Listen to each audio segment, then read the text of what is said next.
Alors dans le test 8, on va illustrer le théorème de la limite monotone, qui est l'objet du petit 4 et dernière partie de la leçon. Alors le test 8, le test 9 et le test 10, en fait, ils vont ensemble.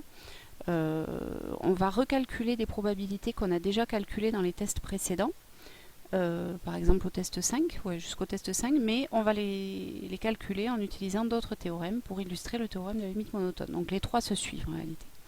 Alors on se replace pardon, dans le cadre du test de l'expérience aléatoire qui consiste à lancer indéfiniment un dé à 6 faces. Je vous rappelle que les événements Cn, c'est le 1 sort au moins une fois lors des n premiers lancés. Et donc dans la question du test 8, il faut montrer que Cn est une suite croissante d'événements.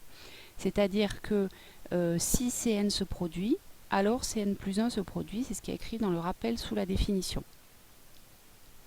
Alors, il faut expliquer pourquoi, si Cn se produit. Ça veut dire que le 1 sort au moins une fois lors des n premiers lancés.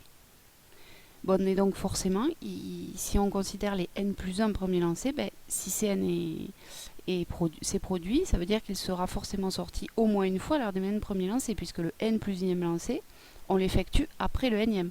Donc si le 1 est déjà sorti au moins une fois pour le nème, jusqu'au nème lancé, il est forcément sorti au moins une fois jusqu'au n plus 1e lancé. Donc ça veut dire que l'événement Cn plus 1 se réalise. Donc Cn est inclus dans Cn plus 1, et ça suffit à montrer que Cn est une suite croissante d'événements. Voilà, il n'y a rien à dire de plus.